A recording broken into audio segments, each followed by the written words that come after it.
And Wiley, joined now by Saints Pro Bowl defensive end Cameron Jordan. Cameron, thank you for being here. Appreciate it. I'm gonna pay you a huge compliment, man. You're like you remind me a little bit of Reggie White, power and speed. Yeah. Not quite Reggie White, but power and speed. That's a huge compliment. I take a reference too. I mean, Reggie's too great. That's a legend that you aspire to even have some sort of resemblance to. There it is. Hey, we've just had a huge debate about the 18-game schedule proposal, sitting out, only playing 16, maybe sitting out 2. What's your reaction to the proposal of expanding? I just don't know how it's going to work. You're not going to present 18 games and then tell guys you could possibly not play 2 without guys not wanting to play those. As a competitor, I want to play each and every opportunity that I get a hold of when it means something.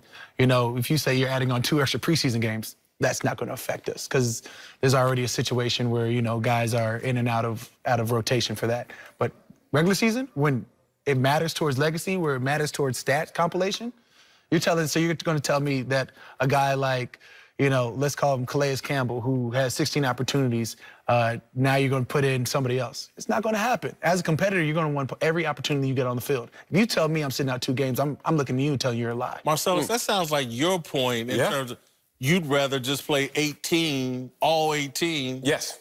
I'll play all 18 long as it's dollar for dollar, value to value, 18 games, whatever that looks like, compared to my 16-game schedule as is. And I like how you said it, how is this going to work? And I think that's why the NFLPA right now is pausing on their response to this proposal. But if you have a vote in this proposal, would you want them to go to 18, play 18, get paid accordingly, or do you want to stick with the 16 as is? I'd stick with 16 as is.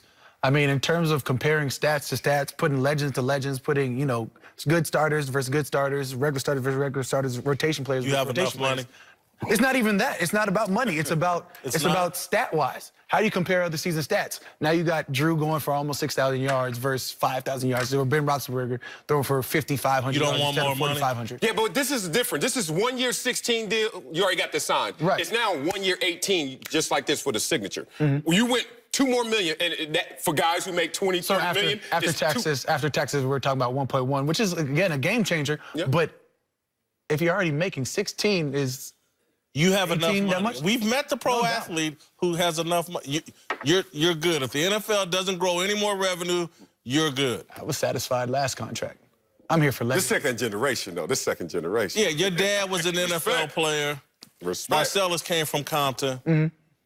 His dad wasn't an NFL player. There's a lot of... Do you think most players in the league would agree with you that if we're going to go to 18, I want to play all 18? Absolutely. If you go 18, every competitor is going to say, I want all 18. Yeah. I can't see a 16 versus 18. I mean, now, dollar for dollar, that's all personal, how you live, how you whatever. But at the end of the day, if there's 18 regular season games, I want each and every one. Because you can't tell me, like, these 2 games we're going to take out. But what if those 2 games are... You got a duck for offensive line. You've got a quarterback who doesn't make the right throws, and he sits back there sitting all pretty. You ain't going to tell me that I'm not going to want to get this 3-piece out of him. Yeah. I'm going to go after him, man. I'm going to get, like, when you see a quarterback, sometimes you circle a quarterback, like, I know he makes all the right throws. He takes a little bit longer. I'll take him. Or you get Wally Pitt. A lot of times in the NFL, let's be real, your backup comes out there and shines, and all of a sudden you see him in the rotation. You're like, where'd that come from? It came from the 1 of the 2 games that the NFL all of a sudden said you had to sit there and watch him shine. Let's talk about last year, though. Let's talk no more proposals, no more what-ifs. The reality of the Saints locker room and the response to that controversial loss to the Rams. Are you guys over that yet? Absolutely. I mean, we talk about being able to hit OTAs. We talk about being able to foresee this training camp that we have. I think as a team, we have the right mentality to not only withstand this, but to excel from it. You talk about what happened 2 years ago and how we went deep into the playoffs after, you know, going 3 years of a 7-9 season and not making the playoffs. You see that our team was built for trying to progress and advance. Then you talk about last year, we go a game further than we did 2 years ago. So at this point, we just got to stay on track and go a game further than we did last year. We go a game further than we did last year, we're headed towards the Super Bowl. Your team has great leadership with guys like you and Drew Brees there, but I'm a little concerned, and maybe it's a silly concern given your leadership, that y'all are going to be looking in the rearview mirror and still bothered by what happened rather than using that as proper motivation for this year. Add it on to the chip that's already on the shoulder. But that's just it. The 504, we put everything on our backs anyways. You put that chip on your shoulder, you gotta let it roll. You can always say like, hey, you're too hung up on something, but everybody has their own problems. Everybody has their own situation where it's like, hey, you know, if Kansas City didn't get that late hit or whatever, they hit a kick call on Tom Brady, they'd be at a Super Bowl. Whatever it is, everybody has their own problems. But why more noise out of New Orleans than even Kansas City, as you bring up? There was a lot of examples where it was an abrupt ending for a team, but you guys made noise of it. What was the difference? Because as a city, our fans really rally around us. We're not just loud, it's a family situation. And they feel our hurt, we feel their hurt. I mean, as a city, from fan base to actual players, you can tell that there's an integral part of this city that is the Saints. So when we feel like we got gypped at some point, you also have to take into account we were up by 2 touchdowns at one point.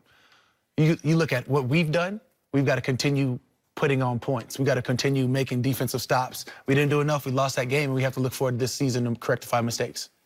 I also think you guys, on a positive, will be perhaps as desperate as any team in the league, because Drew Brees is getting older, and that window, Super Bowl window, is starting to close. Is that accurate? I don't know. Drew said he's playing till 45. I fully believe him.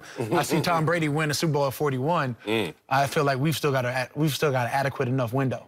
I mean, the way that Drew takes to the game, his meticulous training and operations that he has always set is always going to be there. So until he say he's done, I feel like we've got a great window. I think that for both, one of the reasons why y'all reacted the way y'all did to that loss is for Drew Brees and Sean Payton, but particularly Drew Brees. I think he is the closest thing to Tom Brady, but he doesn't have the Super Bowls. And I think Sean Payton is the closest thing to Bill Belichick, but he doesn't have the Super Bowls. True? I mean, Super Bowls, winning defines everything in the league. You join the NFL to win. And when you have 6 Super Bowl rings, that speaks for itself. This is a new NFL. I joined to get paid, brother. Back with that proposal. I don't know what the hell y'all talking about these rings. Let's go from the older quarterbacks to the young quarterback and Dak Prescott. I want you to put on your analysis hat and be an analyst with us. Is Dak worth $30 million in proposal that is floating around for his value?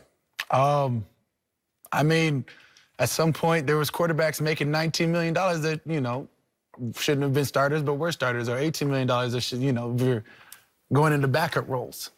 At $30 million, you know, if you're a face of a franchise, you have a lot more power in your hands than most other people.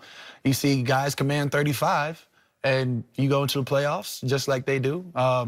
Taking stats out of it, you see yourself as a winning mentality as a face of the franchise. Gun for your money.